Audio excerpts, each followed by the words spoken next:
고린도후서 3장 13절부터 18절까지 말씀. 모세가 이스라엘 자손의 장차 없어질 것에 결국을 주목하지 못하게 하려고 어떻게 했다고? 수건을 그 얼굴에 쓴 것 같이 이렇게 돼 있어요. 그러니까 구약에 있는 말씀 중에서 이제 수건을 모세가 이렇게 쓰고 내려왔다 그랬잖아요. 그죠? 그러면 이 수건은 어떻게 해야 돼? 예수님 오시면 벗겨져야 된다 그랬죠? 그러면 이거를 쓰고 있으면 어떻게 되는 거야? 감춰졌잖아. 그러면 이걸 수건을 쓰고 있으면 말씀은 말씀인데, 모세도 말씀이거든요. 예수님도 말씀이고. 근데 모세는 어떤 말씀? 감춰진 말씀. 그죠? 예수님은 감춰진 것이 드러난 벗겨진 말씀이란 말이에요. 그러니까 모세는 이 수건을 쓰고 있는 게 맞는 거고요.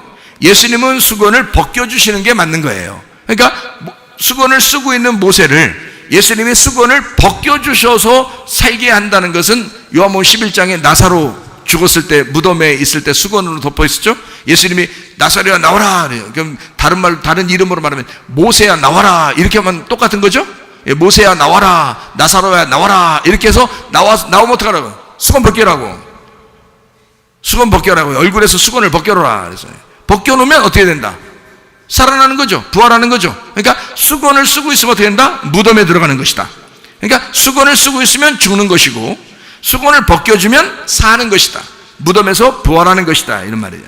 그러니까 비밀스럽게 음녀가 맞박에다가 비밀이라고 신비요 비밀이요 막 이렇게 쓰는 것은 감춰진 것이요. 감춰진 건 음녀는 뭐라는 얘기예요? 무덤에 들어갈 사람을 얘기하는 거야. 사망할 사람을 얘기하는 거란 말이죠. 그러면 이 신비가 없어지고 어린 양의 이름이 여기에 써 있고, 이마에 어린 양의 이름이 써 있고 아버지의 이름이 이렇게 써 있는 그런 사람은 요한계시록 14장 1절에 뭐라고 돼 있어요? 어린 양이 시온산에 섰고 그와 함께 몇 명 있어요? 14만 4천이 있는데 그들 이마에는 어떻게 했다고? 어린 양의 이름과 그 아버지 이름이 있었다 그랬잖아요. 그래서 그러니까 아버지 이름과 어린 양의 이름이 같이 있는 거죠. 그럼 아버지 이름과 어린 양의 이름이 같이 있다는 말은 무슨 말이에요? 로고스와 레마가 같이 있다는 얘기예요. 로고스와 레마가 같이 있어. 그래서 이 머리에서 벗겨졌단 말이야. 이 말씀이 깨달아졌단 말이에요. 말씀이 깨달아져서 이게 감춰진 것이 없다 이 말이에요. 그러니까 로고스와 레마가, 그러니까 로고스는 원래 그냥 말씀 자체고 레마는 이것이 벗겨진 걸 말하잖아요. 그죠? 그러니까 이 벗겨진 감춰진 것이 드러난 보화란 말이에요. 그것이 이마에 있다 이렇게 말하는 것은 영생이 있다 이런 뜻이에요. 말씀을 알게 되었다, 영생이 있다. 요한복음 17장 3절에 뭐라고 되어 있다고요? 영생은 곧 유일하신 참 하나님과 그가 보내신 자 예수 그리스도를 아는 것이다. 자, 예수를 아는 것, 하나님을 아는 것, 예수를 아는 것, 이 두 가지가 같이 있으면 어떻게 된다고? 영생한다고. 그러니까 영생은 아버지와 어린 양 예수를 아는 것이다 이렇게 되어 있어요. 그러면 아버지의 이름과 어린 양의 이름이 이마에 있다는 사람들은 어떻게 14만 4천 명이 된다. 그리스도의 신부가 되는 거란 말이에요. 무슨 말인지 아시겠죠?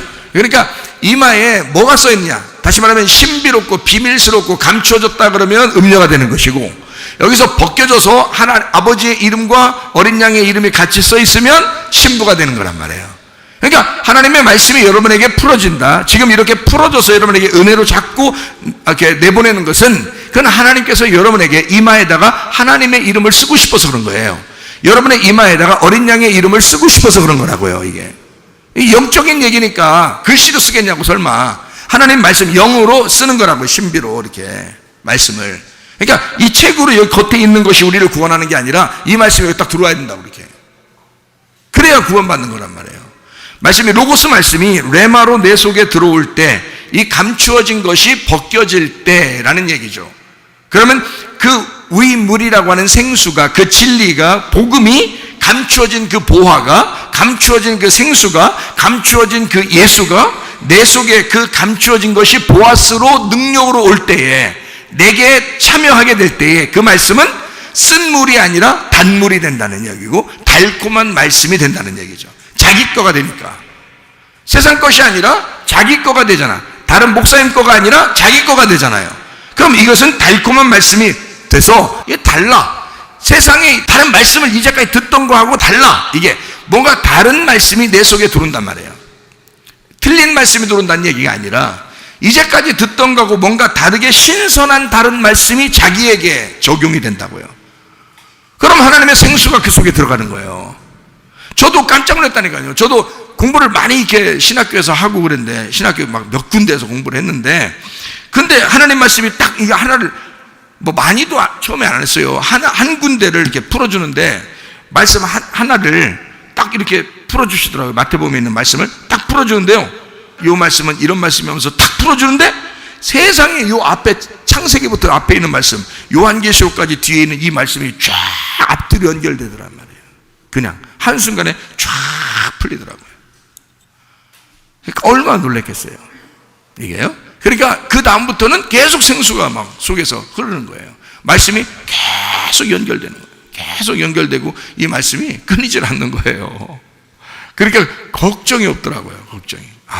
이게 염려, 근심, 걱정이 하나도 없어요. 말씀이 그렇게 풀어지니까. 그러니까 이 말씀이 풀어진다는 것이 얼마나 중요한 일인가. 다시 말하면 모세의 수건이, 그 율법이, 그 무덤이 우리를 죽음 가운데 인도하는 이것이, 예수님이 오셔서 이 수건을 벗겨지게 하시고 우리를 복음을 알게 하고 부활하게 하고 생명을 주신다는 거예요.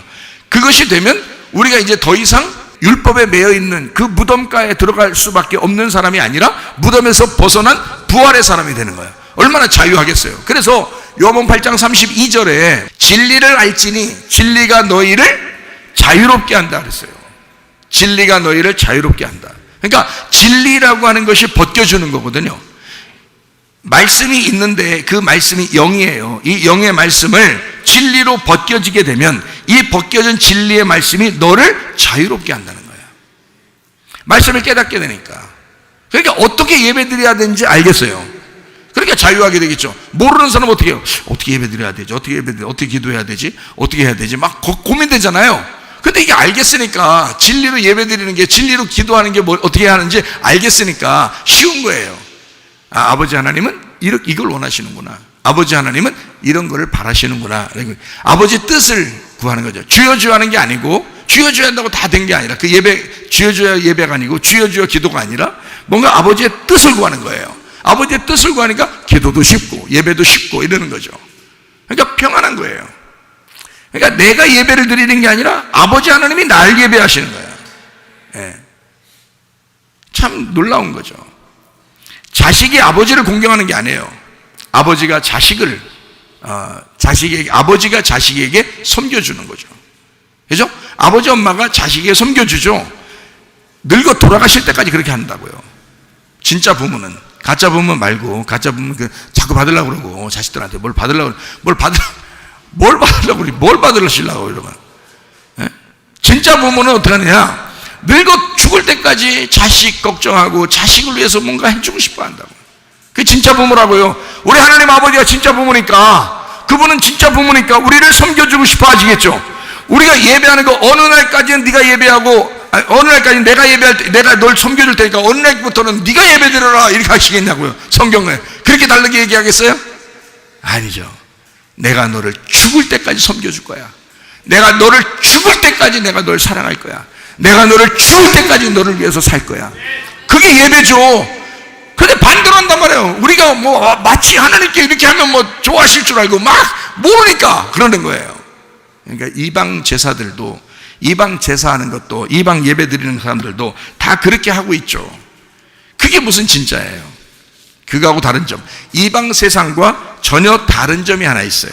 우리가 하늘로 올리려고 하느냐, 하늘에서 우리에게 내려서 주려고 하느냐, 이게 완전히 다른 거예요. 완전 반대죠. 그러니까 이방 제사들은 다 어떻게 해요? 밑에서 올리려고 그러잖아요. 밑에서 올리려고. 바벨탑도 그렇죠. 바벨탑이 시조라니까요, 그게. 그래서 막 올리려고 그래요. 그런데 하나님은 어떻게 해요? 아브라함을 선택합니다. 그래서 하나님은 아브라함을 섬겨줘요. 내가 너를 복을 줄게 그러잖아요. 내가 너를 복을 줄게. 언제 달라고 했어요? 아브라함이 복 달라고 언제 했어요? 안 해요. 그냥 딱 부르더니 내가 너 복 줄게 그러잖아요. 자기가 그냥 복 준대요. 네가 하는. 그래서 너를 축복하는 자에게 내가 복을 주고 너를 저주하면 내가 그를 저주하겠다. 그렇게 하나님이 그냥 그 사람을 선택해가지고, 잘라 선택하는 게 아니라 그냥 선택해가지고 하나님이 계속 섬겨주겠다는 거예요. 복을 주겠다는 거예요. 그게 예배예요. 하나님의 예배. 자, 나의 예배를 드릴 거냐, 하나님의 예배를 받을 거냐. 자, 다시 얘기해요. 나의 예배를 드릴 거냐, 하나님의 예배를 받을 거냐. 자, 어떠시겠습니까? 하나님의 예배를 받으시기를 바랍니다. 이게 뭘 받는 시간이에요? 말씀 받는 시간이요. 하나님이 자기를 주는 시간이라고. 그런데 이걸 줘라.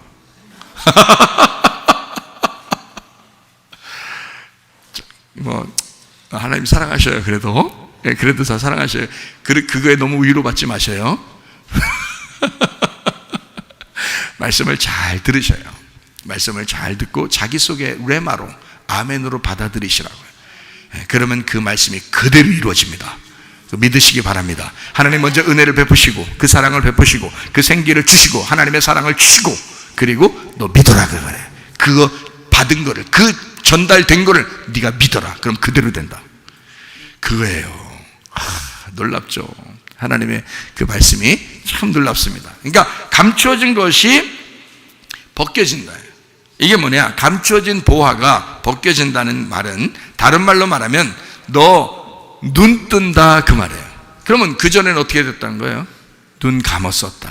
그러니까 몰랐죠. 눈 감았었으니까 이게 안 보이는 거예요. 이건 검은 거는 글씨, 하얀 건 종이 이렇게 보이는 거예요. 눈이 감기니까 그런 거죠. 근데 이걸 눈 뜨게 해주면 이 꺼풀이 딱 벗겨집니다. 구약 성경을 사도 바울이 사울이었을 때 율법을 안 받겠어요? 율법 박사예요. 그런데 이게 안 보이는 거야. 이게 눈꺼풀이 있으니까 안 보이는 거야. 근데 예수님 딱 만나니까 어떻게 해요? 꺼풀 벗겨지죠? 그래서 비늘이 떨어지는 거야. 비늘이 떨어진 거야. 세상에 진짜 비늘이 막 뚝뚝뚝 떨어졌는지 어떻게 됐는지 모르지만 이렇게 뭔가 이렇게 덮여서 그걸 뚝뚝뚝 뭐 고기 비늘처럼 이렇게 뭐가 떨어졌는지 모르겠지만 말이에요. 비늘이 떨어졌다 그랬어요. 이게 눈이 그만큼 껍질이 있는 거예요. 그 껍질이 벗겨지는 거예요. 예수님 만나니까 사도 바울이 이게 확 벗겨지니까 말이에요. 껍질이 벗겨지니까 이제 예수를 온전하게 보기 시작하는 거예요. 그러니까 율법 시대에 율법만 가지고 있는 바울 사도가 신약의 예수의 그 복음을 그냥 깨닫게 되는 거예요. 그냥 그 구약을 가지고 쫙 깨닫게 되죠. 그래서 신약 성경을 쓰는 거예요. 신약 성경을. 그냥 예수님의 이야기를 쭉 쓰는 거를 복음서라고 그러잖아요. 그런데 이 구약에 있는 걸 해석해서 자기가 해석해서 쓰는 걸 신약 성경 서신서에 써는 거예요. 바울이. 해석입니다. 율법에 대한 해석이에요. 그 해석을 쭉 쓴 거예요. 왜? 이게 벗겨진 거야. 이 껍질이 벗겨진 거야. 그러니까 깜짝 놀란 거죠. 복음을 깨달은 거죠. 자기는 하나님 앞에 율법적으로 다 열심히 해서 드리려고 했는데 스데반까지 죽이면서 막 드리려고 했는데 알고 보니까 하나님이 찾아오신 거였어. 하나님이 섬겨주시는 거였어. 복음이 그런 거였어. 죄인 되었을 때에 우리가 아직도 죄인이었는데 아직도 눈 감았는데 우리 주님이 찾아오신 거지. 바울 사도는 계속 눈꺼풀이 있는 상태에서 그냥 막 사람 죽인다고 쫓아다니는데 예수님이 탁 나타나니까 눈꺼풀이 막 벗겨지는 거야. 소경이 눈을 뜨는 겁니다. 그게. 그러니까 겉에 눈을 뜨게 하는 이야기가 아니고 실제로는 영의 눈이 띄어지는 걸 얘기하는 거였어요. 그죠? 그게 먼저죠. 실제로 눈 뜨는 게 있겠어요? 있죠. 실제로 눈 뜨는 것도 있겠죠. 그것도 있는데 영적인 눈을 떠야 된다. 바울 사도 같이 영적인 눈이 띄어진다. 이게 감추어진 비밀이 벗겨진다는 의미잖아요. 그죠? 수건이 벗겨졌다. 그래서 바울 사도가 고린도후서 3장에 이 수건이 벗겨졌다. 모세 때 있었던 그 수건이 예수님이 오시면 벗겨져야 되는데 니네 예수님 왔는데도 안 벗어졌다는 거야. 이상하다 이거야. 말도 안 된다 이거야. 자기는 예수 만나고 벗겨졌는데 너희들이 이상하다 이거야. 너희들 예수 믿는다고 그렇게 성경책 보면서도 모른다 이거야. 이상하게 안 벗겨지더라 이거야. 이상하다. 그래서 바울 사도가 참 이상하다 쓴 거야. 이게 예수님 오시면 다 벗겨져야 되는데 라고 얘기한 거죠. 자, 우리 교회는 말씀을 이렇게 진리의 말씀을 자꾸 들으면서 이 눈꺼풀이 좀 벗겨지시기를 바랍니다. 감춰진 비밀이 싹 벗겨지시기를 바랍니다. 감춰진 보화가 발견되시기를 바랍니다. 그러면 이게 깨달아지는 거예요. 룻기서가 그냥 쓴 게 아니었구나. 요모 4장의 사마리 여자 얘기가 그냥 쓴 게 아니었구나. 수르보니게 얘기도 그냥 쓴 게 아니었구나. 남편 만나 신랑 만나서 그 신랑의 씨를 받은 자가 출산하기까지의 그 과정을 쓴 것이었구나. 놀라운 씨에 대한 이야기는 하나님의 씨에 대한, 하나님의 생기에 대한, 하나님의 사랑에 대한 이야기였구나 라는 것을 발견하게 된다는 거죠. 자, 이해가 되시겠죠? 자, 무슨 말인가?